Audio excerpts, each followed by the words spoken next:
It's Tuesday on Your View. Welcome to the show. I am Morayo Afolabi Burn. As always, I have the ladies with me. Quite get in the building. Good morning. Nice good and morning. purple. Today, my banter is about Tokunbo. Yes. Welcome back. I was wondering, what did I do? Welcome. She just disappeared. She didn't tell us she was going. I just noticed I didn't see her on the show. And suddenly, she's back. Actually, Welcome we back. were missing ourselves. I announced to everybody. Meanwhile, thank you for the lovely bag you Nice. sent to me. I loved it, and I'm waiting for that. So I get the real color. To match. Yeah. Actually, and matching. And I saw her son, Samuel, the youngest one. He hugged you, I'm sure. I think he's a hugger. Yeah, he is. Yeah, He's a hugger. very cute. And you know, he looks like Tokunbo. He looks like his father, but he really looks like, out of the three of them, he's the one that really took Tokunbo. So that's why my banter is about Tokunbo. And last, she's better weight. You cannot use her to use benchmark. Trust me, because she will lose it in seconds. Yeah. If you say, oh, Tokunbo again, it's okay, so I'm okay. American burger. American burger. It happens when you travel. Breakfast.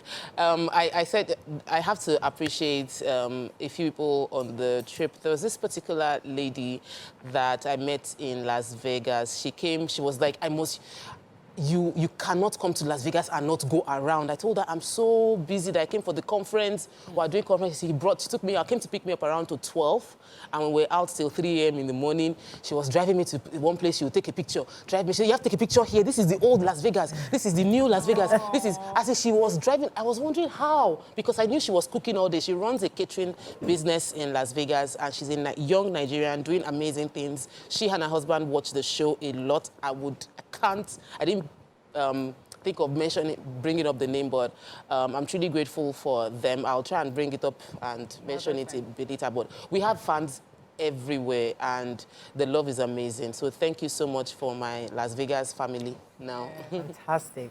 How you doing, Mariam? Fine, let's just make it about Tokunbo because I got a lovely gift. Ah. A really nice choker. I was surprised by it. I did not... She She hid it in my bag. I went and I was wondering, I was like, okay, it has to be. So thank you so very much. It's lovely. Can't wait for when I would rock it and tell the world a gift from Tokunbo. Oh. Please give me a banter. What happened yesterday? didn't give me a How were gift. all the meetings, all the places. I doubt so. Maybe I haven't received it yet. My own Give me gift a was for gift. Christmas, so she didn't give me a gift when she came back. Oh my goodness, I'm so sorry.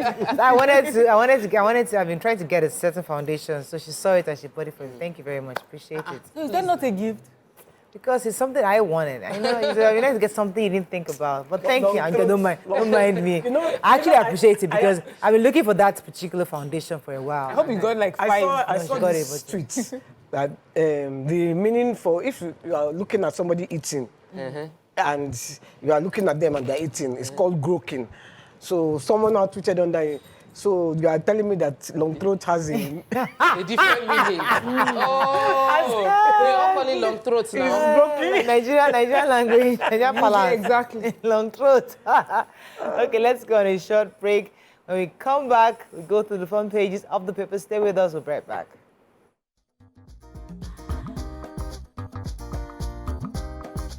Stay tuned. Your View will be right back. Okay, we're going to start with the nation. Federal government explains how students will access loans. Ondo 2024, Ayedatiwa step and Ohuyeye step in. Makinde takes blast report to Tinubu. Why my cabinet is large, says president. Court okays new association for lawyers. Dangote reclaims Africa's top spot in Forbes 2024 billionaires list. Okay, which story? Okay, I'll take the major headline. The federal government explains how students will access loans. So the process for accessing the student loan program on the federal government, they say will be seamless and that there will be no human contact. And that means that it will be an app. So the Executive Secretary and Chief Executive Officer of the Student Loan Board, Dr. Akintuye Sawyer, was speaking to reporters yesterday after they had a meeting at Aso Villa, and was explaining that, first of all, it will be an app, and this app will just ask you some questions, and it's open to everyone, that all Nigerians that can apply. He also mentioned that it's also open to Nigerians who, like, vocational, for those who are interested in acquiring skills outside tertiary institutions. They said that some of the things that you would need will be your NIN, your BVN, and that when you finally do get the loan, if you're finally qualified or eligible to get the loan, that money goes straight to the school. So of course you have to put in your admission number and all those things to confirm the school that you're going. So there will be no in between, there is no middleman. Just go to the app, put in all the required information, and if you're eligible, if you're qualified, you will get your loan. He also talked about how he sees that this will go a long way in curbing a lot of things.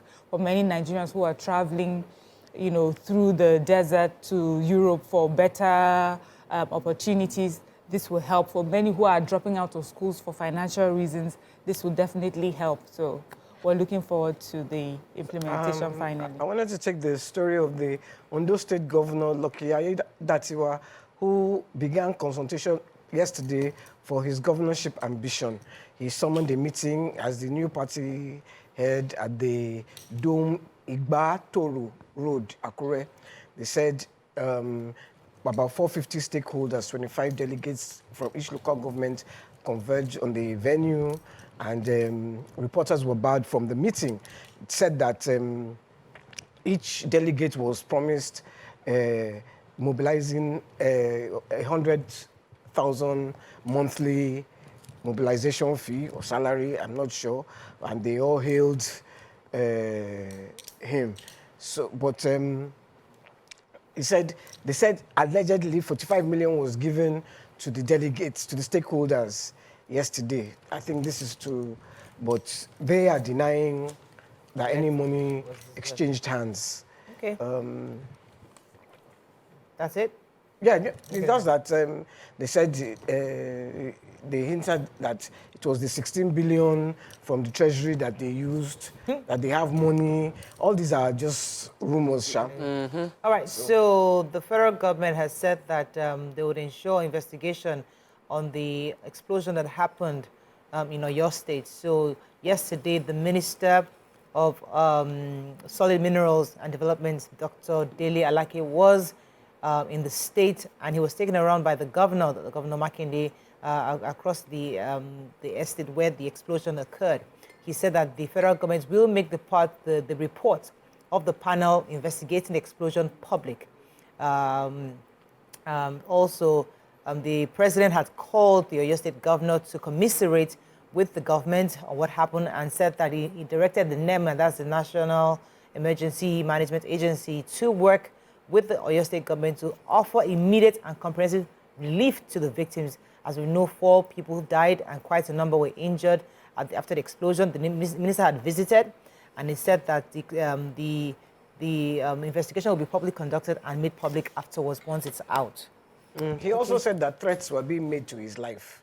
That's Alake, Dr. Alake? Alake, yeah, said that threats were being, because he's trying to consolidate, and he's on the, he says that he has already said powerful Nigerians are involved in this mining, bandits and everything, and now they are now threatening his life, but he's undaunted.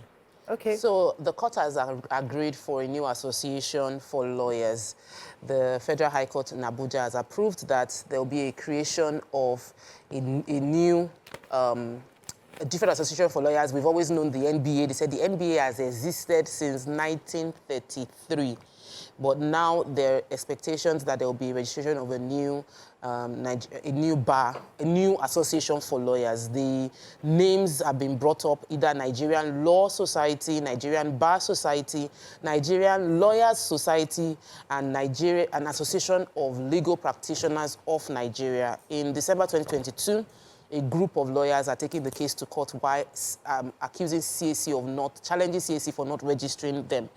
It was led by Lagos-based San, Kole Gumba, and it was saying that they were announcing that a new legal group, Law Society of Nigeria, and they were, however, confronted by challenges from NBA as well as the CAC against registration.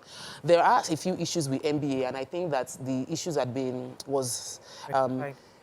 was rectified. It escalated during the last convention they did in Abuja and all of that. So I think there is clamor for a different, we can choose not to be members of the NBA and be members of another association, but there's been no alternative before. But now the court has okayed that there should be registration of a new moving association for lawyers. To the Punch. Kidnapping epidemic. Most abductions in Abuja, others not reported, says victims' families. CBN may raise bank's capital base to 900 billion naira, says report. Reducing cabinets will affect performance, says Tinubu. Dangote Cement hits 10 trillion naira capitalization. Picture story here. NSCDC destroys 4 rivers illegal refineries. 6,700 traders. Goods lodged to Mandela's building fire, says NEMA. And Akeredolu for burial, February 23rd, says family. Okay. The Nigeria Security and Civil Defense Corps said its men destroyed 4 illegal oil refining sites in Cotton Channel 1 in Degema local government area of Rivers State. The spokesperson for NSCDC in Rivers State said that the state commandant ordered massive destructions of all materials used in carrying out the illegal oil bunkering, and over 4 different refining stations have been destroyed altogether, and also noted that the suspects took to their heels upon citing the marine operatives. They said that with renewed vigor to combat menace of illegal oil bunkering activities, vandalism of oil pipelines, and illegal dealings in petroleum products, the marine unit of the NCDC has foiled the operations of owners of local refineries. Sorry, there's a part of this story that I have missed. I need to say because it talked about, so they said that the Corps had suspected oil thieves to vandalize facilities, including pipes belonging to Sahara Oil, the siphon crude oil, and thereafter established an illegal refining site. So these are what the legitimate oil business people have been talking about. So they find a way, create a channel from the legal pipes, and then create their own illegal refineries. I mean, I'm happy that this seems like, government is really on their case now, but they have done it for so many years. People did not put eye, or the government didn't put eye, those in charge did not put an eye, that they've become so comfortable, it becomes a widespread business. Of course, they have stakes in it. Some government members have. I'm wondering that this refined oil, these illegal refineries, can't they just sit down on it and take over so that we can have destroying them instead of destroying them? I think because they got the oil, they are getting their crude oil illegally. We don't have enough crude oil for the legal ventures. Then some illegal ones are now tapping. And then the way that they are refining the oil it has a negative impact on the environment around them. So they're doing it quite crudely. Let's go on a short break now. When we come back, we continue with our review. Stay with us. We'll be right back.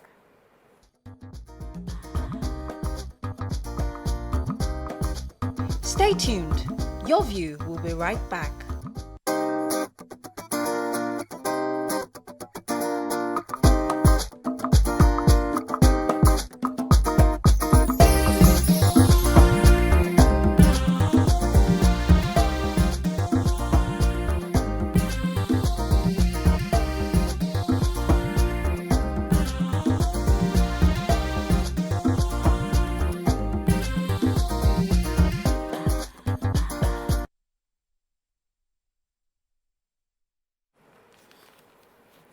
Still reviewing Punch. Who has a story? Yeah, the fire that happened on Sunday, the Mandela's building on Broad Street, they said that about 450 shops and 30 offices, 2 hotels and 5 restaurants were destroyed in the impact of the fire of the 14-story building. They said billions of naira were lost. They said before the fire engine got there, when they got there, there was no access to the building. So it started, and it also started from somebody welding on the first floor, a generator. They were welding a generator to the building or something, and it caught fire. And I think they didn't notice till they reached the 7th floor. Oh my Lord. So, by the time they noticed, the whole complex was on fire. and it affected other shops, not just that building, other shops, and those the call, my they people. yeah, they're all. Mandilas is a very big plaza. I remember even when I was But the a way kid, it is, I'm sure even getting to it when the fire Yeah. settlements have been very difficult. Okay, so I have the CBN story. It says a new report has projected that the CBN may ask commercial banks, especially those that have international banking license, to raise their capital base to 900 billion naira. The governor of the CBN, Olayemi Cardoso, said the Apex Bank will be asking lenders to raise more capital in order to support the federal government's vision to grow the economy to $1 trillion. According to the Banking Sector 2024 Outlook report, it says Nigerian banks may be required to boost their capital, with projections indicating an increase in ranging from 181 billion, that's for those local banks, and those with international license, to over 900 billion naira. So kidnapping, major headline in the Punch carries that most abductions within Abuja isn't even getting reported.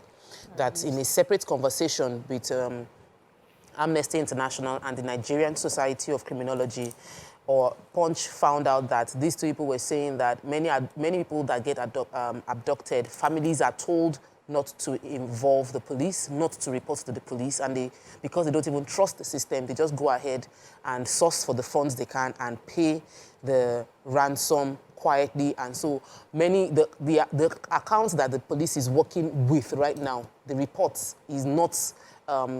It doesn't take the full cognizance of the level of kidnapping that is now happening.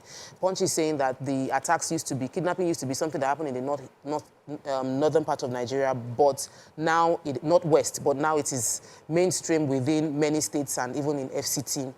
They interviewed a particular man, Segun Ade Reti, the father of a 13-year-old Miracle, who was kidnapped in a Koto area of Lagos State. Said he did not involve the police. He said we received threats that if we told the police, they were going to kill our daughter, and so he said he gathered the money to pay. Another family also, Kubwa, said that they were abducted in Kubwa in Abuja. They also chose to pay without mentioning anything to the police. They also mentioned that there's fear of reprisal attack, that people that get kidnapped are worried that the police might know, that the kidnappers might have access to the police, and they will find out that they are the ones going to tell the police about what is going on. Even some Agor residents refuse to mention their names. That right now, if you walk around in Agor Palace area of Lagos State, it is extremely dangerous. That case of kidnapping in Agor Palace area is not new, but it has become more common late last year, and that they acknowledge that the police has come to rescue for some people, but that most cases you pay ransom before you see the victim. Just a general assessment of kidnapping in Nigeria and how it is largely underreported. Quickly now to Daily Sun. Insecurity, Obi, Bode Judge, Middle Belt Forum raise alarm. Rivers crisis deepens as court voids state's 2024 budget redeployment of clerk and deputy clerk. Tinubu running inclusive government says can. Lassa fever outbreak hits FCT, emergency operation centers activated. AFCON. 6 Guinea fans died jubilating country's victory. Really sad indeed. Supreme Court judgment. Magistrates Court denies 38 protesting women bail in Nasarawa. No financially challenged person will be left out of student loan, says Tinubu.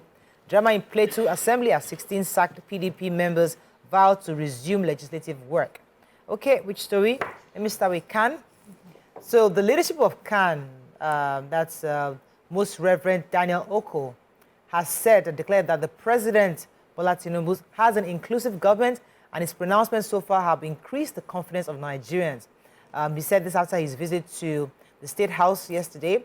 He met with the President at the Villa. Oko observed that most of the challenges currently facing the country were inherited, applauded the President for balanced appointments. On the purpose of their visit, the leadership of CAN visited the President, saying that it was a courtesy visit just to support his administration. He said the President has been very fair in his appointments so far and has been very inclusive. He advised the President to continue the path of inclusion, which has been evident from the beginning of his administration. That's from CAN, who vehemently opposed him before he came into power.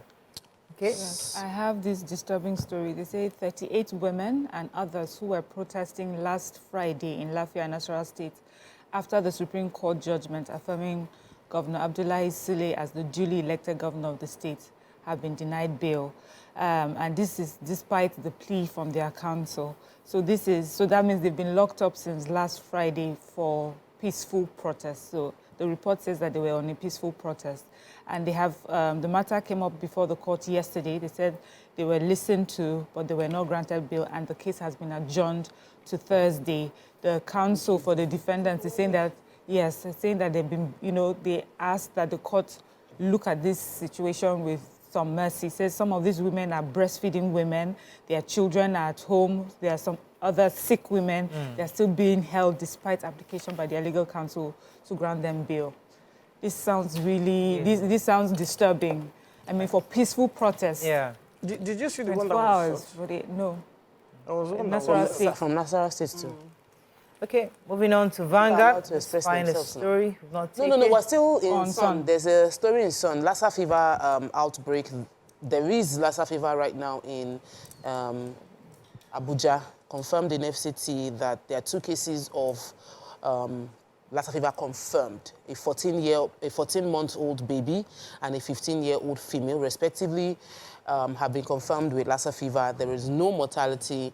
They also mentioned that as of January 15, 2024, the Lassa fever department in Abuja also has raised this as a way to ensure that everybody is aware that it is now, because we know it is communicable. So once it's already in a community, it can likely spread if it is not handled. But there's been no mortality within Abuja.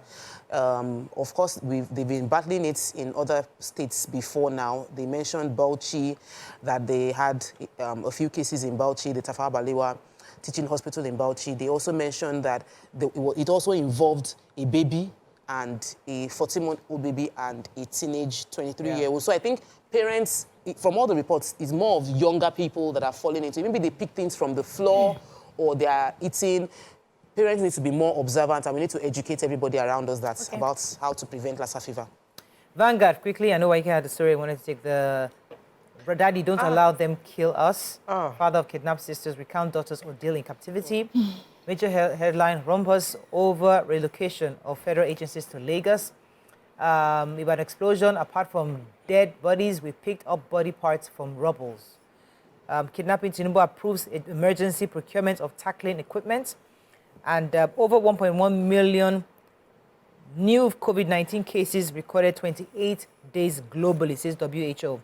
Okay, which story? Why you want to take that story? Yeah, so the Mansour Al-Qadiya, and the father of the 6 girls that were abducted, said he had come home from work about 7, and he was not feeling very well. They gave him food, but he said his daughter should make him ugi, pap. He ate just a little, and then he went to lie down. He told his wife he wasn't feeling too well. He went to lie down. He had just moved in 2 months ago to this house, you know, and so they hadn't completed it, you know, they hadn't put in all their furniture. He said he was sleeping, I think it was late at night, maybe midnight. He heard this banging, banging, banging. So he went and checked. He saw them at the gates, banging the gates. So he went and told his wife, armed robbers. They switched off the lights, and they got in. The armed robbers now got in, and then, but while they were trying to get in, so there was time. While they were trying to get in, he tried to call the neighbors. He couldn't get anybody. He called his brother and told his brother to get help. Get help, get the police. So the brother was now coming with the police while they were in the premises. By this time, the armed robbers now got access to the house, made all of them lie down. They now tied him up and started to... I can't remember what he said. He was tied up, child. I think maybe, I'm not going to say because I can't remember, but that then his brother, he now saw them coming. Yeah. But the bandits too had seen them, so they went into other houses and they started firing. They killed his brother. Oh. His brother that went, killed his brother. I think 2 of the policemen got killed. They blocked off, the police car blocked off the brother, so the brother couldn't escape. Anyway, they now took all of them. And then killed his daughter. The bush, he said, for 8 hours. And he wasn't even wearing slippers, he was wearing shorts and a singlet because he was in bed. He took all of them to the village. He said one of the bandits was very friendly. So he was talking to that one. That one said, better do what Oga says. Oh. Do what Oga says. He said the guy was trying to speak Yoruba, but I don't think he was Yoruba. So they asked him, is he a soldier? He said, no, he's not a soldier. He's a civil servant. He said, well, best thing, just bring the money. The Oga now spoke. He said, I will release you to go and get the money. Make sure you bring the money or we'll kill your daddy, your daughters. The daughters said, begging, daddy, don't let them kill us. Don't let them kill us. That's how they released him. And they asked him how much. He said he could afford 2 million. They said, which 2 million? Like they should count how many children that they have here. Oh, yeah, go. He finally raised the money, not before that first child was killed. He says that the police, one of his uncles was saying, that the police are saying that the ones that released, that no, they paid ransom. And the bandits told them where to go and pick the children. The girls. So the police just followed them to where to pick up the children? They said they saw an army post when they were going to drop the money. They now said, please escort us. That's how they picked their girls. Very, very sad. He's going to be traumatized for life. He can never be the same. He lost his brother that night. Then his daughter was killed. And traumatized. He will be traumatized. His wife will be police force traumatized. lost 2 officers. Unfortunately, that's all we can take on front page review. We have to wrap up.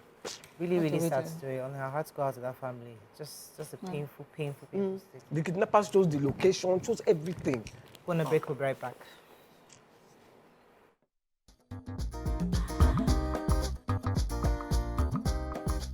Stay tuned. Your view will be right back.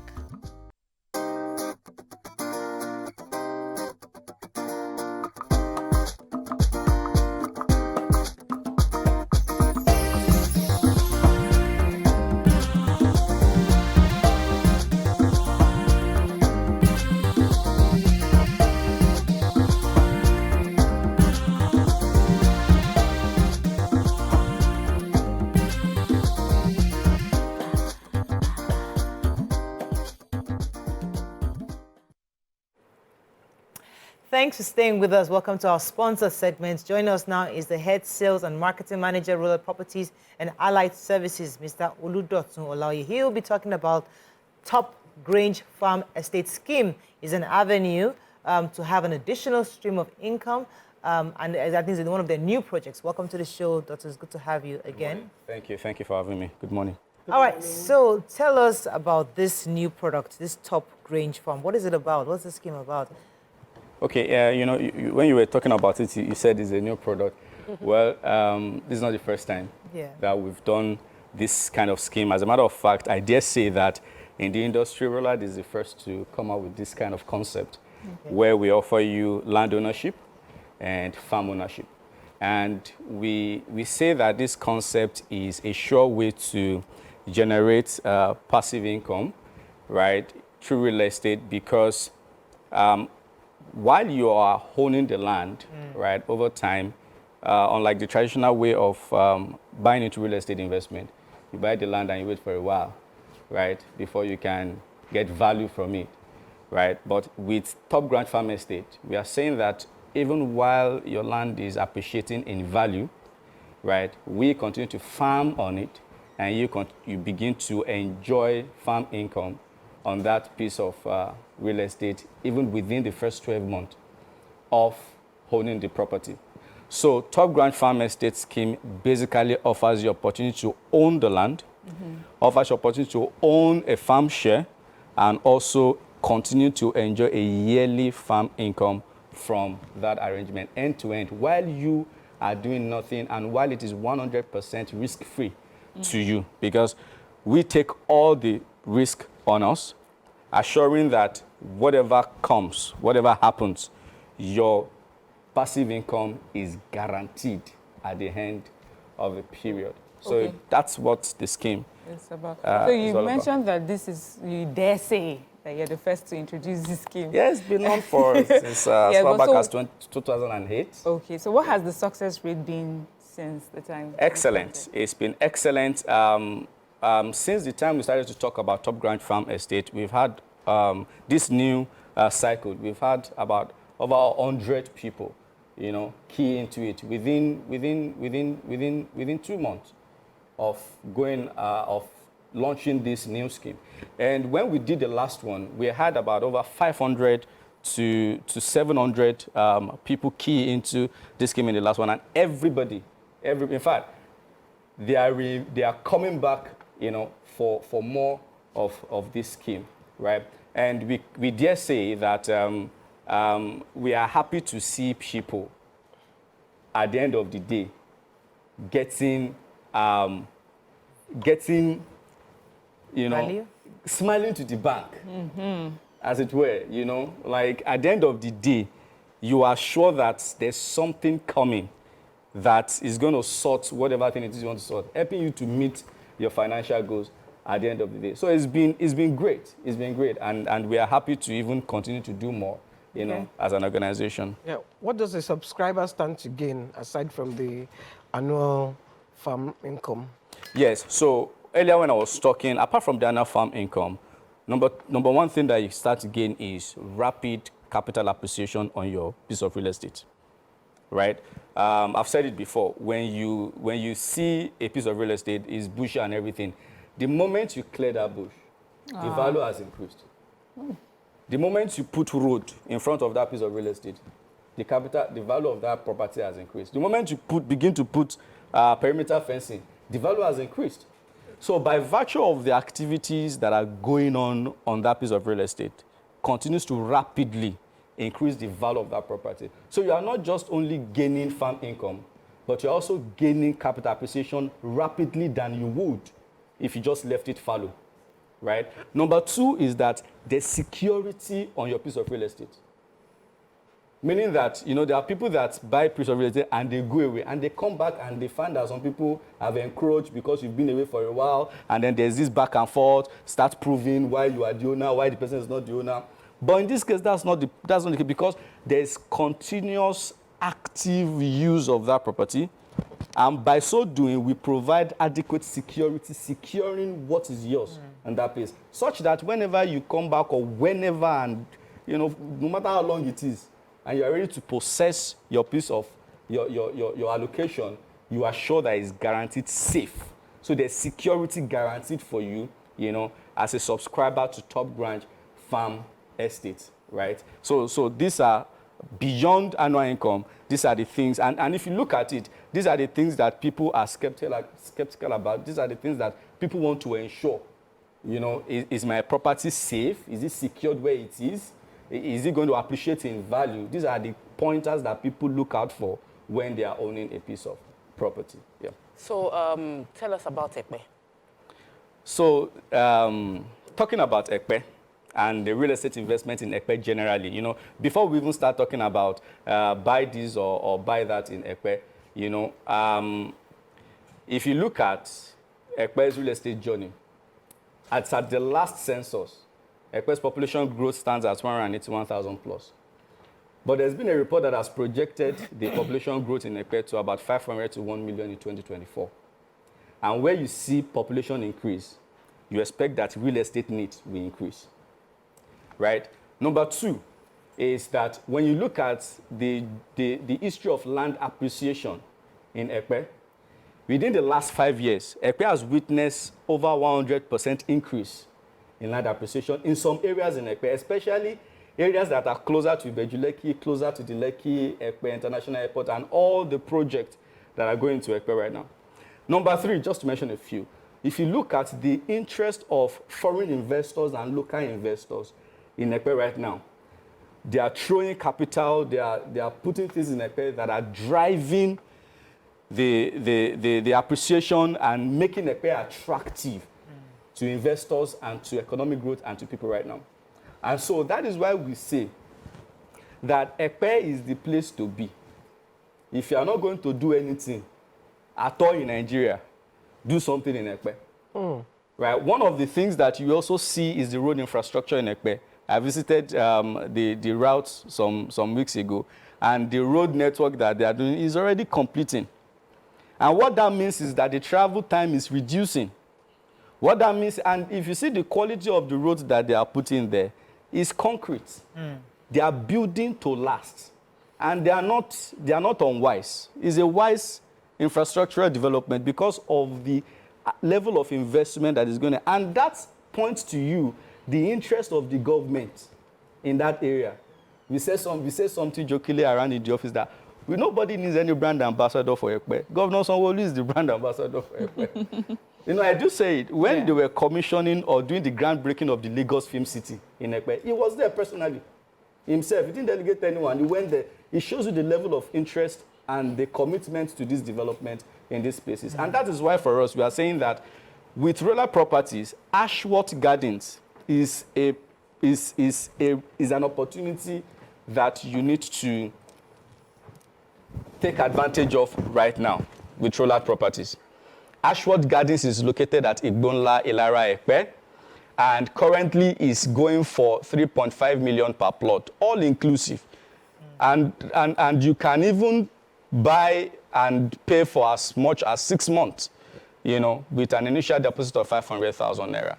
So we are saying that if you are not owning a piece of real estate, in fact, if you have owned one before, own more in Ekpe, right? And if I may just piggyback a little to Top Grant Pharmacy that I was talking about earlier, and bring everything together. There are 3 things that they say they are the basic needs of man: food, shelter, and clothing. With what I'm sharing today, we've catered for food and we've catered for shelter.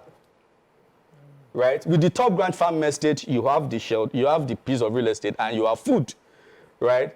Clothing. And then clothing, of course, you are going to generate the amount of wealth to cater for your clothing. Exactly. And that is what we are saying, that this is like, I've come to announce that Roland is your one-stop shop for all your real estate needs. Okay, I think we can end with that. Thank you very much. It was a pleasure having you here, Mr. Lawrence, to talk with us on rural properties, and this is your this initiative for helping people to make additional income, which is good. Thank you very much for joining us. Thank you very much for having me. That is all we can take on this sponsored segment. When we come back, move on to our hot topic of today. Stay with us, we'll be right back.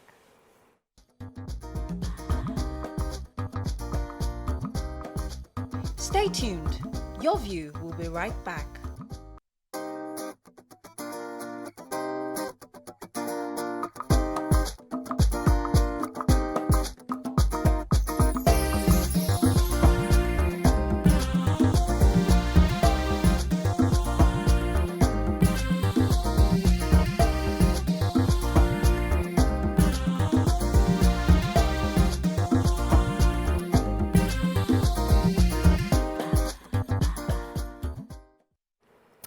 Thanks for staying with us. So one of the hot topics today is Lagos State government has banned the use of non-biodegradable styrofoam, popularly called takeaway packs, and other single-use plastics in the state with immediate effect. According to the Commissioner for Environment and Water Resources, Tokunbo Wahab, the ban has become necessary due to the menace these takeaway packs and other single-use plastics are causing to the environment. This was a very interesting conversation because in the last few days, everyone has been talking about it. But as I usually say, if your view doesn't talk about it, we have not talked, it doesn't really be spoken about because we share the views of Nigerians. And many have questioned the urgency, the fact that why is it with immediate effect, that these are things that should be done in phases. You can't just drastically stop things, stop something immediately. Others are saying this is a health emergency to many communities. You can't wait, you can't phase it, you have to do it now. The same way the president during his opening speech said, subsidies gone now. So it's something that you have to take very decisive actions. But what are your thoughts on this? You can call us on the numbers on your screen, 081 07641679090 2416340. You can also tweet to us at TVC Entertainment _. You can and hashtag UWTVC so we can read your tweet.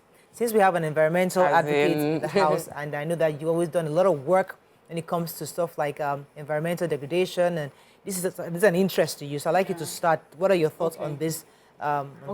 So I understand we've been hearing lots of opinions about how how the government has decided to, ban it immediately. But I just want to highlight, first of all, the harm this particular styrofoam can cause to us and our environment, just so that we understand what it is we're even talking about. Yeah. So yes, we understand a lot of you cannot have your ewa going without these styrofoam packs, but the truth is that it's harmful to us as human beings, our environment as well.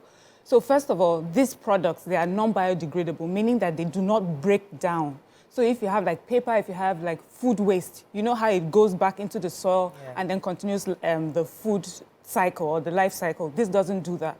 It can stay 500 years or more on the ground. So that's why you see them everywhere. They clog up our drainages, they clog up our water channels. They've caused flooding because, they don't allow water to flow freely. You know how it is in your environment. You can see in that video, we know every time we see waste, this is what we see, our water bodies filled with this.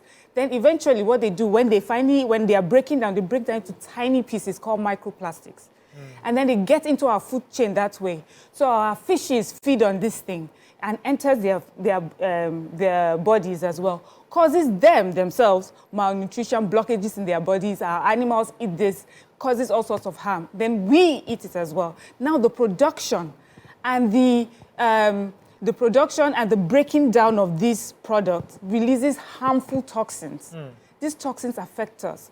Now many studies have shown that those who use it, those who live around where these things are, have a higher risk of getting cancer. So those of us that eat from it, where if you live close to a landfill, you know how we handle this sort of waste in Nigeria, we burn them. When we burn them, those toxins come out into our air, we inhale them. And so this is an emergency. So for me, I feel government has done a very good thing. This is because it may come to some people as a surprise, or where's this coming from? Environmentalists have been advocating for this for many, many years, even before it got to this point. But I admit that, sometimes when you have this conversation with regular, everyday Nigerians, you realize this is not a conversation many people have heard, they're familiar with. So obviously it seems that the channel of disseminating information is, is skewed in some way. And then also advocates have accused government of, these policies have been there, of just talking about it, but never putting a real stance behind. There hasn't been like a strong will to follow through. So this, for me, is the first time I've seen in Nigeria that there is will to push through on such a health emergency. So I don't say anything wrong, and I just want Nigerians to look at it from that point of view, realizing that government is doing something, finally, for our health, to protect us. What are your thoughts? Who else wants to So, for me, Mariam has handled the environmental side with such passion, and I think that people need the information so they understand the perspective of the government in preserving the environment. This is the job. He's doing his job. The commissioner is meant to preserve the environment and create a conducive environment, and this is important, and she has broken down the effect. Me is money, the economic impact of this. Yes, for many people, it is indeed coming across like an anti-masses project, because many people, their source of livelihood is from selling this styrofoam, takeaway plates, single-use products, single-use plastic products. Everything plastic that you can only use once that would break or damage falls in this category. And so obviously there's an economic impact for many people. But I'd like us to see the economic opportunity. I am not here to defend the government. I don't like when we make policies and say, this thing is gone. I didn't like when the president said subsidy was gone. I don't like this either. I feel like there should be mass education to let people understand, and a time frame that you have over the next 3 months. This is it. So we don't talking about Nigerians. Sorry, no, but we all watch. As a young child, I remember no break pipeline, no cuckoo on top pipeline. It was a song. We will listen, because you cannot tell, if you sit down in news and do press release, I will not read it. But if you do jingles that will be informing me that this environment, as you see, that is getting bad, you sing about it, everybody will get to know it. We all know, we know the songs of this telcos jingles, because we listen to it over and over again. That is the way. If you really want environmental change, you cannot legislate. I believe that you cannot legislate environmental changes. You cannot enforce discipline as the only means to carry out the environmental disease. You need to inform people. My friend just came back from Rwanda 2 days ago, and I've heard from Rwanda over and over again. He said it's the cleanest African country he's ever been to, and this person is widely traveled across Africa. Why? There was a decision. Right from when you, before you leave the plane, they would mention that you cannot, if you have brought nylon with you from wherever you're coming from, in Rwandan plane, they will now say that you must take it out of your bag and trash it in the plane. Let me come in you there are not for a allowed second, to use it. because I remember that. See, you have to also remember the kind of way you're leading. It would be nice for us to just say, tell people, inform them, educate. These are people who have been doing things a certain way for many years. They are so used to throwing trash out the window. It's not by telling them. Sometimes you need drastic action. So those countries you're talking about, there were drastic actions that started off. After those drastic actions came and people changed their ways. Then for enforcement and longevity, you now say, okay, announce in the train, everybody, when you come out from the plane, do this, this is how we do it in our country. So that those you've educated, you sustain, that's a sustenance plan, not a drastic. You need something drastic. That's how I feel. You need something drastic because these, I believe that there are different kinds of citizens. And the kind of citizens you see in Rwanda, you see in the US, you said they are different because it takes phases to change people. But you don't change habits overnight. That's my point. But you see, you have to do a drastic. There has to be. That's what law and order says. If a law says stop it, so you do it. I arrest you now. I don't explain to you, give you time. No, I'm not giving you levels. I'm arresting you this moment because you've committed that crime. No, and you see the drastic action. We need to give time for the information to go round. Like I said, he's doing his job. But do you think if the information went round, just like we did for subsidy during Lamido Sanusi's period, we all felt it's good. I feel announcements should go ahead. I feel there should be like, oh, this is going to happen. And I think Nigerians will listen. What are you talking about? So can I come from another? Yes, please. I want to just first say, when Tokwe mentioned Rwanda, I Googled the population of Rwanda. There are 13.46 million people in the whole of Rwanda. I think it is not even up to Lagos State. It's not even up to Ikeja local, maybe that's number one. To local governments. That's number one. So I think Lagos were like 20 million or even over that. So now, when you want to govern this amount of people, you have to do it systematically. You have to make sure that they hear. Yes. I think that because Miriam started off, that they should employ Miriam as brand ambassador, honestly. Brand ambassador. She can convince people because she went on the health benefits of. So I think that's a very major, because for me personally, innocent. If I want to buy takeaway food and you give me, I will eat the food. I have no knowledge. I do not know about. So these are the kind of things that the government needs to tell the people. One. Two, in the Western world, what they do is they supply us with things. Then it's now illegal to trash it anywhere.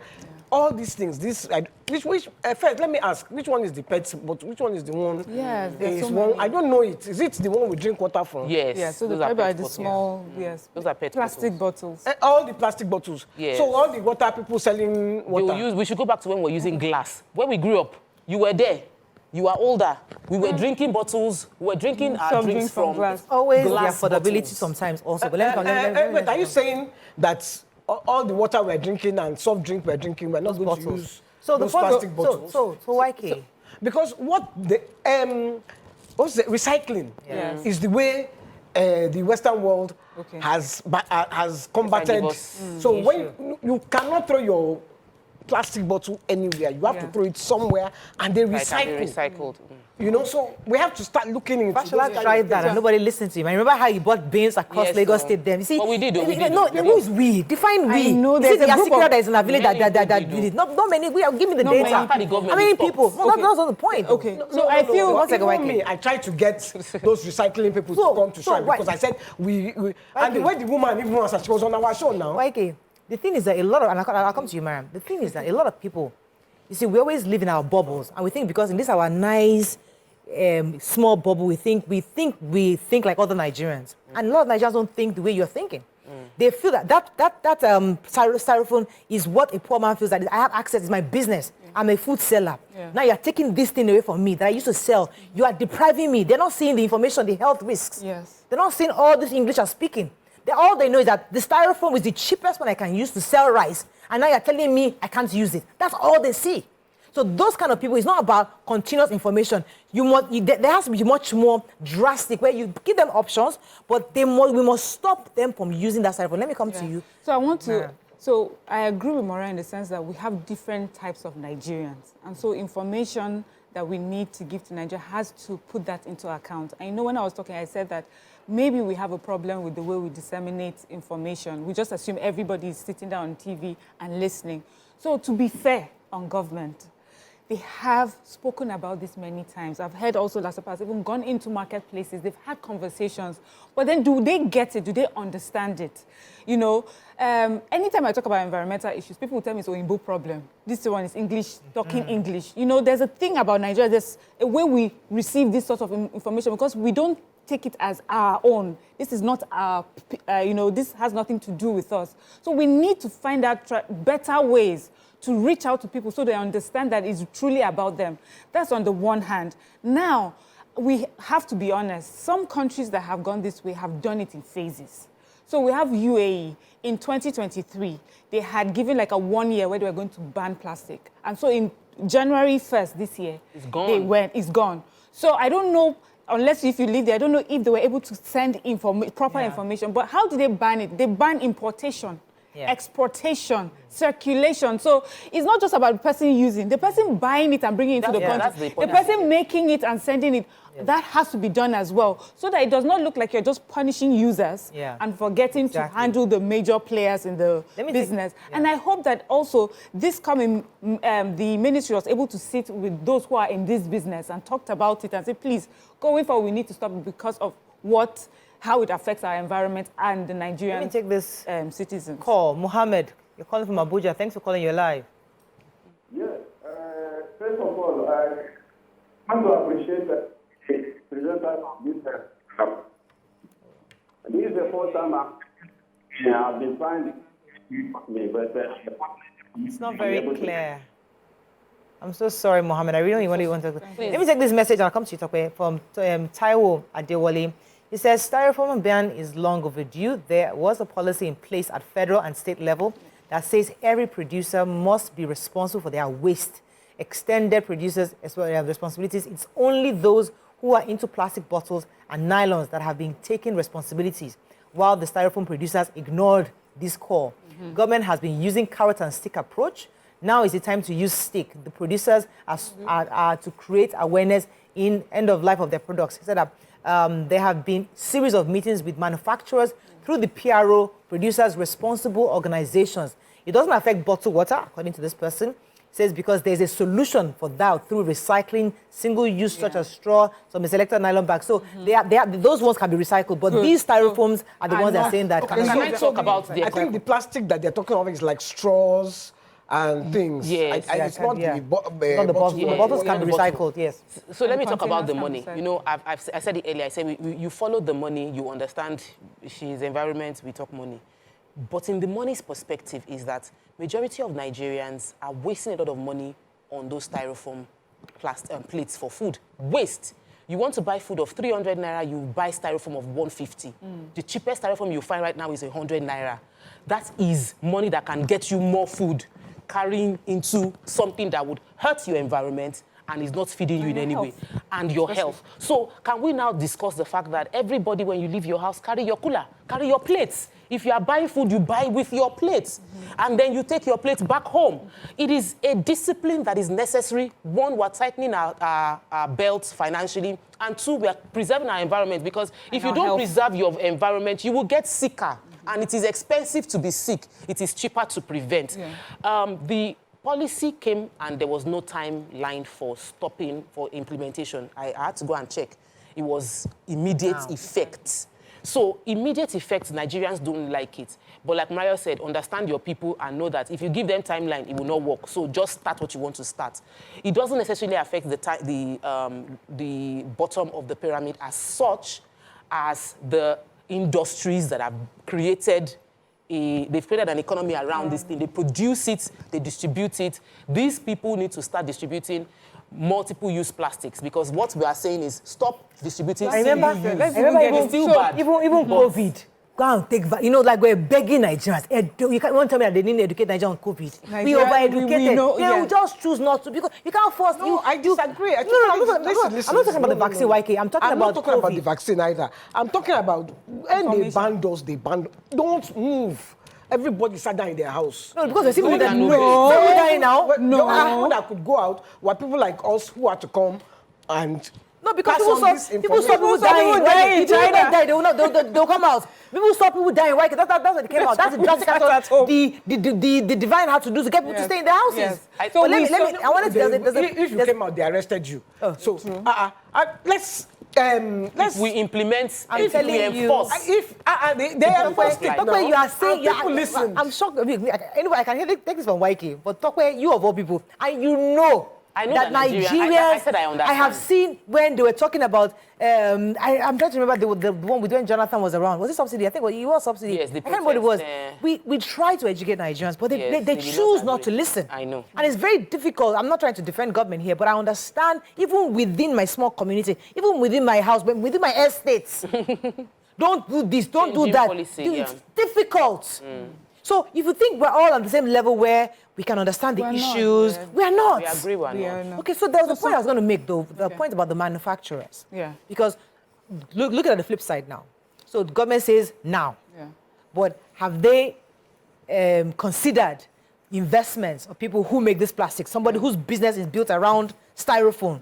How does that person, because that person now, you've probably run them out of business. Okay, so that's why I mentioned that I hope that government engage them, but also for those who are doing these businesses, they cannot say they do not understand that there's a worldwide, a global campaign against products it's like profitable. that. And now, yes, we understand. So they're doing it for the money. It does not matter what the hazards are. And to be fair, there are so many other products in this world that are being produced by people that have adverse effects on our environment and our health. But this is the first time, honestly, we need to celebrate the government. This is the first time when it comes to an environmental matter in Nigeria that we're seeing the will of government to back it up. They will come, they go for all the summits, they talk about the English, they come here, they sit on our shows, they mention it, and then they go home.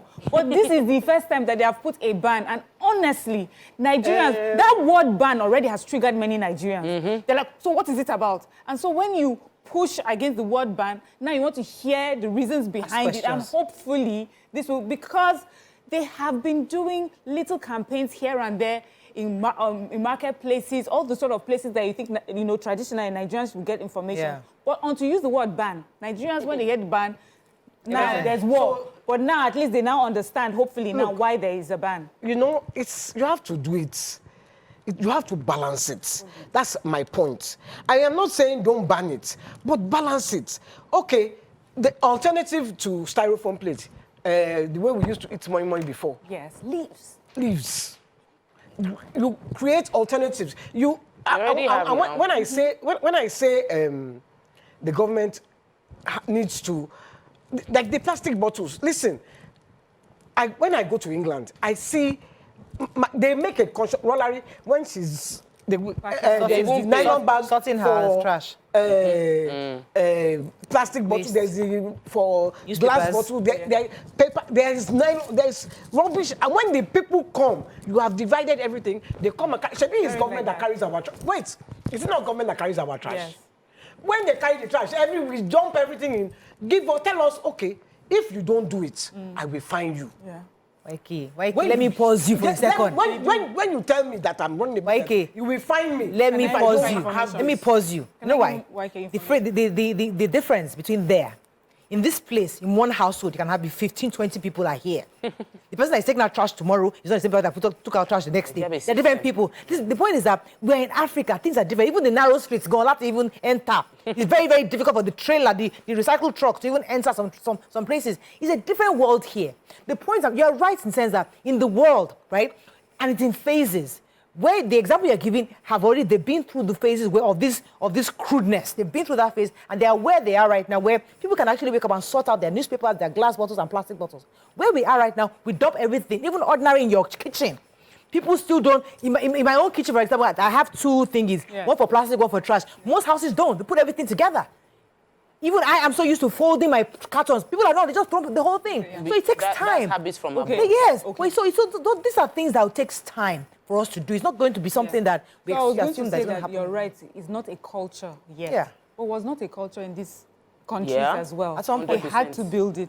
Now, in calling out the fact that, oh, we're Africans, we are 15 people in a particular place, the streets are narrow, they cannot get, it's all excuses. Because, Auntie, you and I, people like us, still are doing the same thing. And it's not because we have not heard the information. Do you understand? But you know, White We know better, but we don't do better. We don't do better. Yeah. So, White, I just want to give you information. I know Loma had given out bins, and I have those bins, where you have the bins for recyclable products, you have the bins for regular trash. Many of us don't use it. We don't use it properly. Cool. Now, in my estate, almost every corner, there are these bins for bottles, you know? Yeah. You see Your them estate is like Jabota No, estate now. why can't you just listen? I'm talking about different sets of people now. I'm understanding that Nigerians, there are different levels. groups of people. Yeah. And I'm also putting the blame on people like us that have the information, know what to do, and still don't do it. So we cannot sit down and say, oh, this is just an African thing because Africans are not yet exposed. Is that even those that are exposed are not doing it. Now, what will make you, people like you and I, do it is when they ban us, when they tell us that we have been banned. Now, you and I will get upset. How talking dare about they? it now. Do you know what my rights are?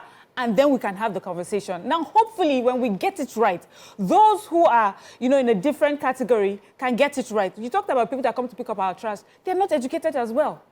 Honestly, sometimes I wonder, I'm like, how can you come picking up trash? You don't know, you as the trash picker, that you should separate it. They don't understand. So a lot of education needs to go on, but even not need to show example. That's what I'm saying. Let me take this call. I'll come to you. Yakub has been holding for a while. Good morning, Yakub. Thanks for calling. Yeah, thank you very much. Good morning, and then everybody. Good morning. Mr. Ene, good morning. I go with you, ma'am. You see, to me, as far as I'm concerned, this very particular reform is good, yes, but don't forget that we are in democracy. The word of with immediate effect should be able to remove from that kind of thought. Because, see, you cannot just come and say that this thing is banned. We are not in the military. The question is this: have you had conversation with those people that are producing this very particular thing that we are talking about? Even the plastic, you need to call them, talk to them, let them see the reason why this is supposed to be banned. Even though, look at what you just showed to us. Look at the drillage. Look at how it is. Yes, it is not good. And then it caused a lot of hazard. Yes, I understand. But with immediate effect, come on, how could you do? We are not in the military. So, because if you say that with immediate effect, okay, what about those guys that are selling food and all those things? They are using this very particular thing to pack their food. Are you telling me if I go out and buy food with this very particular thing, and then you are going to get me arrested? And then mind you, Morayo, let me even shock you. Even though if you want to infect this with arrest and all that, I trust my guy. They will collect, I'm sorry to say this, they will collect the bribe and leave those guys to go. Even whoever commit that offense, they will let him go and then they will collect something. That is it is very difficult to even make sure that you arrest people that are using this very particular thing that we are talking about. So what I'm saying is that you have to give us time. Let people know the reason why you are banned this. You don't say it with immediate effect. This is a democracy. Good man and God bless you, man. Thank you very much, Yakub. So I feel that I've said it several times that you can't legislate cultural change. You can do the legislation, but the true change, for you to achieve true change, there must be a plan to implement it. You must have the time frame for monitoring, consistent monitoring, and you must report on the progress you are getting. One of the challenges we've had in Nigeria is, even though in Lagos we've had the same party in power, policies have changed. How we implement the policies change. Today, all of us are stopping at red lights. And then at this point in time, nobody was implementing it again. Everybody relaxed. Before, we were all having the bins inside our cars. Under Fashola, it was compulsory. Everybody complied. All the public transport system had bins in their cars. Later, they were not enforcing it anymore. So when you start something and you no longer, there's no process to continue the enforcement of that thing, people will just believe that you don't stand for anything, will do anything you want to do. So yes, I'm applauding the Honorable Commissioner Wahab for what he's doing, but I'm worried that the next commissioner will do everybody will just go back to status quo, and the next person will have to start this overhaul again. Can we create a system that, regardless of whoever is in power, good policies are followed through from the beginning till the end, so that our children will have a country to meet? Let me take this call from Salisu, calling from Kaduna, I believe. Hello, good morning. Good morning, Salisu, you're live. A first-time caller. Welcome to your complete. I've been trying for years to read this program. Alhamdulillah, I've gotten you. Alhamdulillah. Yeah, so I really appreciate what you guys are doing over there. Thank you, sir. Regarding the topic at hand, no, that's why some of us from not here, just in particular, look at Lagos as too elective for us. How can you say with immediate effect? We are now trying to create jobs, and how many millions will this decision take food away from? So from your analysis, I can see the hazards in the economy, in the environment, but this thing should be done in phases, not with immediate effect. Please, Governor Sanwo-Olu should now have a look, or the commissioner in charge of the Ministry of Environment, I believe, to now have a second look at it. Thank you very much, Salisu. You know, I remember something. I remember something from Fashola's book, and he was talking about data, the importance of data. That one of the problems we have in this part of the world is that we don't use data. We don't have information. We just guess. So you are seeing those pictures. You are thinking, it can't happen to me. It's just trash. It's just them. But if you have data that tells you that picture you painted of where from even the broken down 500 years it takes you, where somebody gives you the life cycle of a styrofoam, how it gets into your fish, how it gets into your animals, how it comes to you, cause you a kidney, how you now looking for liver transplant all over the place, why you're looking for family. Those things, if somebody is able to paint that, they give you the data of how many people are eating these things, the numbers, we begin to see things differently. But right now, we don't have data. Morari, this is where you are doing with me. Because what I have been saying is that information, if you disseminate this information, you can do this information that even the market woman will hear you. You can. I agree. I said that now. Abdullah, who just called Salisu, Salisu said the people that are going to lose jobs, people will get jobs because they are the people that are going to disseminate the information. That's where you will create jobs. Because first, advertising, TV, billboards, that one. Pass this information. Tell me, like I said, use Miriam, but Miriam speaks a lot of English. Get me somebody who will speak broken English. She will speak to the people that understand English. She is speaking to her people now. Then get another person that will speak to their own people. Their Yoruba Nollywood. It's another way of passing information. Put it as plays. There are several ways you can do this thing. I agree. That people will understand and people will accept. Then you have given people jobs as well. This thing is, there's no... anybody selling styrofoam right now can sell plastic. Anybody selling styrofoams right now today, after this ban, can start selling plastics immediately because plastics are not banned. So they're not out of job. And I have already analyzed to Nigerians how this is already saving them money. So obviously, the idea of the economic impact is not as bad as people are thinking or making it out to be. It's not. And in addition, if you're already in this industry, the recycling business is millions and millions of dollars worth. So you can even get jobs that are still in this industry that you can look into and invest in recycling. Big business, big one. And just stop all those criminals who have taken the recycling as a means to just be siphoning money. I know my friend's son. He bought the machine, he bought everything. Fantastic. By the time they finished with him, he packed his load and left Nigeria. It's power. It's just diesel cost that will finish. Thanks for calling from Abuja. You're live. Hello, good morning. Good morning. Yeah, I'm a first-time caller. Welcome to the show. I've been trying this time for so many months. Stay out. Therefore, I'm very happy. I want to compliment the program. My government, all the people of country. I pray that you people are presenting this program. You relevant authority they are here. I hope they are hearing. It's hard. It's breaking up. We can't really hear you. Oh, okay. I think I'm going to go on a short break.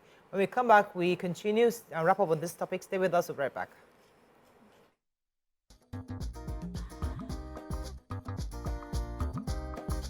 Stay tuned. Your View will be right back.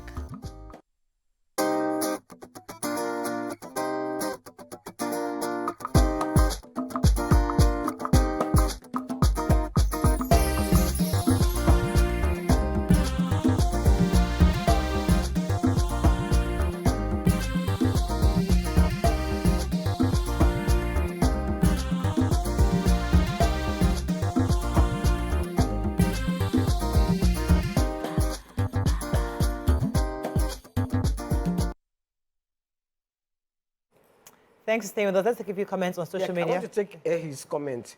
He said they're not out of job. So if you receive your consignment of styrofoam using your entire trading money, who is now going to give you money to buy recyclable plastics? Then he says, yes, at Miriam Long, brilliant explanation by at Miriam Longe. Yes, at TMO, there is a business side to this. With immediate effect, it's problematic. The way Miriam said it was done in the UAE is how things are done. I'm sure our government know this, but as usual, they don't rate us. Let me take Muritala. He said that seeing the plastic weights that we were just showing, he said, although seeing the plastic weights floating and clustering our drainages whenever the rain falls is very irritating. Akonita says Nigerians most times like sharp means of doing things, but never want to do things in the proper way. Corey Michael says culture is defined by the way of life of people. How can we change the way of life of Nigerians not to litter their immediate environment with plastics and styrofoam? That's the work. It is legislation. Dami Balogun says, isn't that what Fashola, the former governor of Lagos State, did? Did he do anything about having data? I don't know why people entertain these politicians. He does not agree that your quoting of the book is annoying this person, apparently. That you shouldn't have quoted it, that he was former governor of Lagos State, he should have provided data. He said people are saying one-use plastics in UK and in the US is a thing. You are unaware of the ban there too, that there is a ban in the UK and in the US on single-use plastic. So what we're doing is, and this is just Lagos State, so if you are selling styrofoam and Lagos is no longer accepted, you can move to the next state, Ogun State. Please, by all means. Please don't. We have Nigerians everywhere in Nigeria. Because Alagbole is in Ogun State. Please, by all means. Lagos State. And then you can for the ones you already So, you see, it's not... Let's not... This is why, find a see, way. if they don't find a way to work together, as a country, how can me and you work together when they won't do it in Ogun State? Or some states are banned or carried for a while. Lagos never banned for a long time. And when they moved all down south. We've always said that Lagos has led in many things and other states have followed.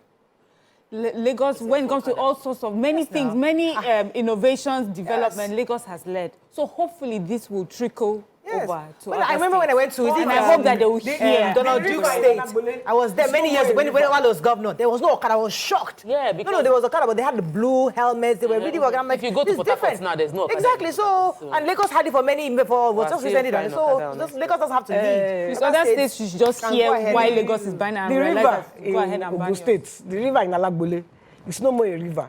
It's now a plastic. It's not even a stream. What is a plastic depository? Hey, and it's when it rains that you will know the wahala. Yeah, and we're preparing because now the thing overflows. Well, if you enter that river by mistake, that's why people during rainy season, it carries you have people gone. now. Yeah. There was a family that lost the entire family last year. A couple that lost their entire children in Lagos due to flooding, and that's because we are not doing our own part. So the government is telling us to do our own part now, that help us to help you. We are seeing those videos. We saw what happened at Alaba International. There were billions of naira that was lost due to flooding that happened, and I have been to Alaba International. The styrofoam plates are the ones that cause major clog. They never disintegrate. So this is to help us to help. This is helping government to help ourselves so that we're not complaining. Let me take this call and our final call before we wrap up. Hello, good morning. Thanks for calling. Hello, good morning. Hello, Afemi, you're live. Yes, I'm a first-time caller. Welcome to the show. And I can tell you your program is big best, and it has impacted my family, fact, your program is... Thank you. So let me just go straight to the point. But Murayo, please, I would like to advise you for more in Nigeria, at least try to be speaking English sometimes so we can understand. At least most of this information now, at least so many people can impact on me. Like my grandma now, I have to translate for her again, stuff like that. So let me just go straight. See, me, I will even like... Oh, yikes. Okay, I'm going to go. I think we're going to wrap up on this, but do you have any comments before we wrap up? Did you read this one from Mutual? Like, government should attach more incentives. Did you read that? No. More incentives to the recycling of plastic waste. They do. In Israel, there is a recycling machine that's like ATM. It issues receipt for any bottle wash you insert in the... Okay. All right, that's all we can take on this. But I think Nigerians have spoken. Some believe that the government shouldn't have made it an immediate effect issue. They could have actually done it in phases. Others have also highlighted the health hazards these things cause and the fact that we need information. I had mentioned earlier that one of the key things any government uses across the world is data, getting information, get researchers to give us what the numbers of tons of the data, the styrofoams we have, information, so that when people have a graphic knowledge of what how detrimental this can be to their health, maybe they can take better actions. But if we know better, we do better. People don't know that plastic bottles in the car causes cancer. Yes, causes breast cancer, causes many. So when you leave your plastic bottle and the heat, Nigeria, that the heat is crazy. Especially in the car, Start going out with your coolers so that you can buy food into your plate by yourself. All right, let's go on a short break. When we come back, we'll take our second hot topic. Stay with us. We'll be right back.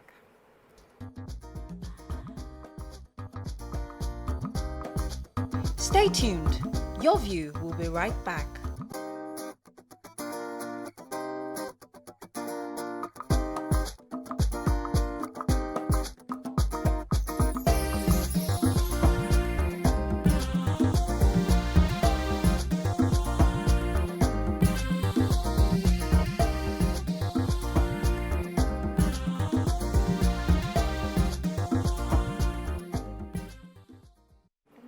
Thanks for staying with us. So yesterday, Nigeria managed to wiggle their way to crossover and move on the first round of the African Cup of Nations yesterday. Unfortunately, the big guys like Ghana lost out. They got a 2-2 draw to Mozambique yesterday. Many of their fans were really hurt. And unfortunately, Ivory Coast, the host of the AFCON, unfortunately lost out yesterday to 4-0 to none other than Equatorial Guinea. Now, we kind of wiggled away because it was a home goal that was scored against themselves. That we got 1-0 yesterday against Guinea-Bissau.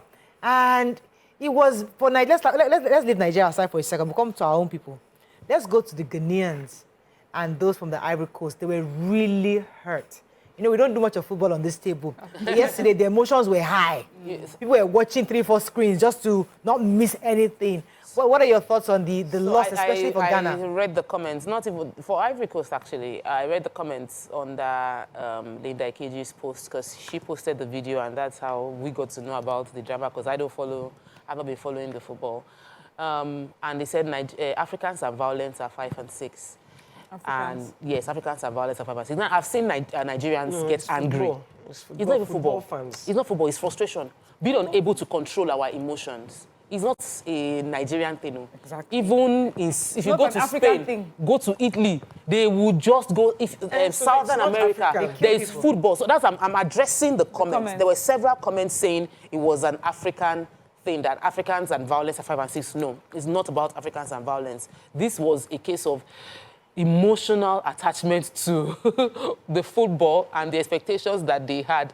And I don't know how football has gotten into our bloodstreams to that extent, because even my dad was watching the match and he was at the edge of his seat. Like, he will move to the front. Say, Daddy, calm down, though. Your blood pressure. He said, I don't have hypertension. The next thing, he's jumping, he's moving. Yeah. I'm like, as he's going to, we scored a few goals. What's was going offside. on? I was so upset. I was just angry. I was just, even, it was not the match that frustrated me. It was the drama of my father. I was angry with Nigerians because we had I don't watch international football. I just have a thing against it. But when Nigerians are playing, I pay attention.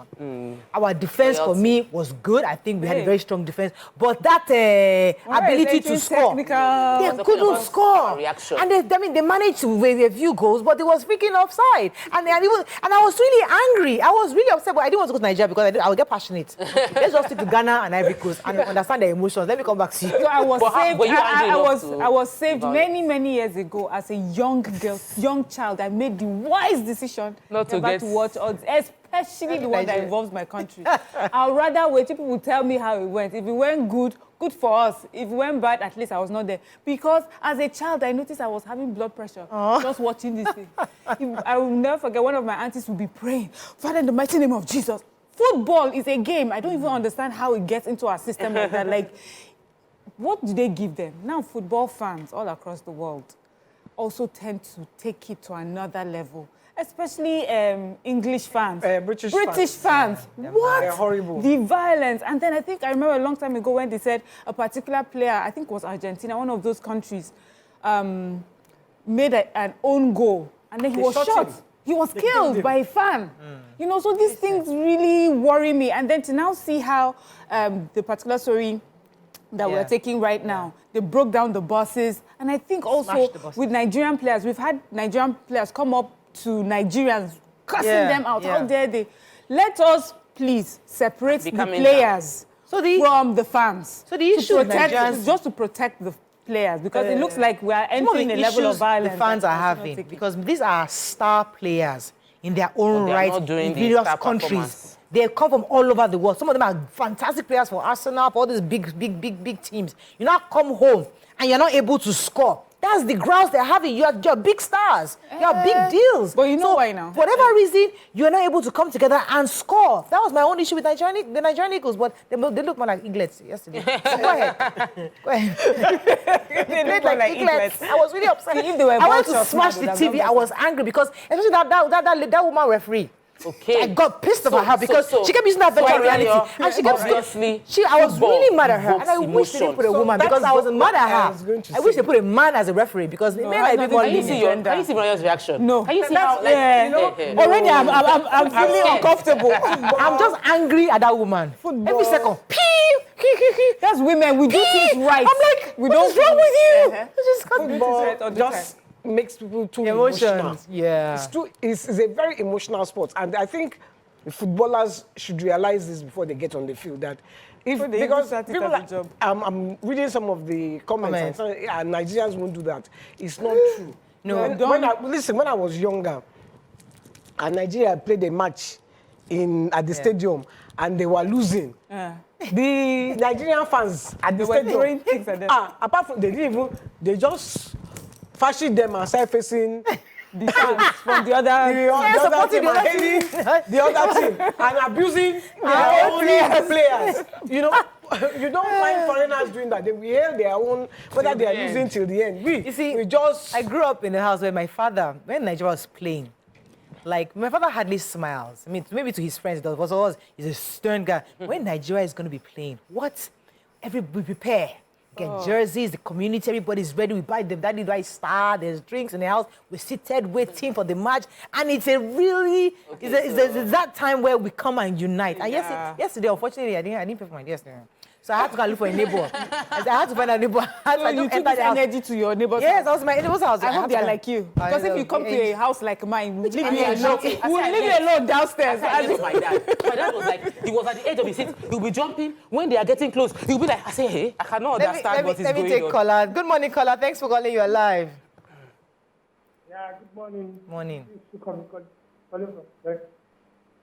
Yeah, good morning, ladies. Yes, you're live.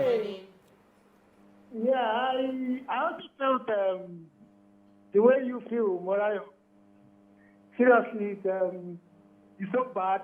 Then yesterday, I almost smashed my teeth. Now, what kind of thing is this? Sport is changing, at least. And to our players, they're not doing at all. Seriously. I don't know. I think maybe probably I think they are there already. And we'll see. It does look to me that corruption has eaten every of our. We can't hear you very well. Unfortunately, I think the phone lines are really bad this morning. I'm so sorry about that, but thank you very much. You know, another one that I like us to talk about, the painful Ivory Coast. They are the hosts. All of us left our country to Ivory Coast. They received us, and yet some clowns beat them 4-0. Not 1-0, not 2-0, 4-0. They were crying like babies. Yeah. They literally were crying. Kids. So when they were running and scoring, what were they doing? No, they actually scored. It was offside. I mean, I was... You felt bad for them. I felt really bad. So this guy on one of the blogs says, make una never laugh them, because our players are nothing to write home about. bunch of clowns. Yeah. So you see, this is a Nigerian abusing his own player. They have entered. Somebody said Nigerians would insult you online. They might not throw, because this one, they destroyed the buses. We must highlight that. We've seen... They destroyed buses.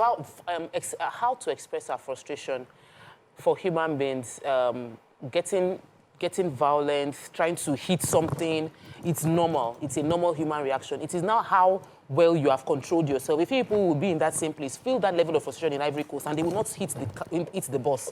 They won't. They will feel really bad. They are hurt by the match, but they won't hit that boss because they were able to control themselves from resorting to their 2-year-old self and their 3-year-old self, which is where we throw those kind of tantrums. So those things happen, but we need to learn how to control it. And then we also start punishing people that do it. This is a boss that belongs to the country. It costs the country money. I hope they can find we do it in Nigeria too, where things will happen.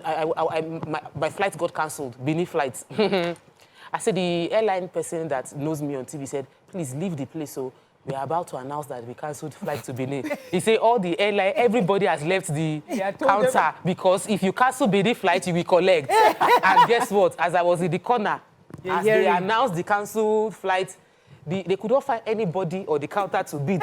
They started hitting the counter. Will be this. You cancel my flight. Where I go sleep for this night? The next thing, the police man said, don't destroy the bows of the police man beats the police man. So you need to understand. These are the people that you tell them not to recycle, to take the trash. These are the Nigerians. You tell them, please don't put styrofoam. If this ones watch the match and we collect 4-0, for our own obodo. Don't play it in Benin. Don't play it. Don't play it around my people. But there they will show. Honestly, I'm very worried. But have you noticed that it's the underdogs that are shining? They're shining. Equatorial Guinea, Guinea-Bissau, Mozambique. I mean, Mozambique is a country that we don't even reckon with. Yeah. Where is Mozambique? If I ask them, from our own group, they don't know where. From our own group, people thought Ivory Coast and Nigeria would make it. Yeah. They didn't even think of Guinea-Bissau. Who is Guinea-Bissau? But the poor outing, could it be that you bring all these star players playing different countries and then give them very little time to be able to play together? There's no synergy. Yes, so you're right. The synergy was probably teamwork. Guinea-Bissau, teamwork. So Equatorial Guinea was able to make it in our own group. Mozambique. So these are countries. In Mozambique, they give Ivory Coast 4-0. How can you give the host country 4-0? It's jazz. That means that it's jazz. But you know, our own was prayer. It's just our own was prayer. Prayer was what got Nigeria. Just that same prayer can lead us because it's prayer. Because the first one, was penalty. The second one was no. Was prayer. Prayer can get Holy you to Spirit helped us. So we have a different Holy Spirit in Nigeria. So is the Holy Spirit going to get you to the final? This one we are fasting and praying. This war, Nigeria. I'm looking at Mariah's face and I'm wondering. I'm surprised you're looking at me like this. No, you prayed your way to first round. So we are in the second round now, but God's special grace and mercy. Semi-finals. On the mountain. It's not by your talent on the football field. RCCG is on the mountain. That's a good point. And it's a major prayer point. But I thought RCCG is in many African countries as well. On the football field. They are partial to Nigeria. We have to wrap up, but I think we are God's chosen people. We wish the Super Eagles the best, honestly. I know that, but those boys are fine. For Mariah's Those boys are handsome. Our boys. I don't watch international players, so I don't watch them. So I'm meeting them for the first time. I'm like, oh God, man, these are our boys, are Nigerians. Oh my goodness, cute boys, small children, 20-something, I'm like, oh, cute. So I just hope they can make us proud. But they're really good boys, Yeah, well done. So wishing them the best in the next matches. Okay, I think that's all we can take. On today's, do we have any comments? We have at least 1 minute left. Yes, so we have comments on YouTube.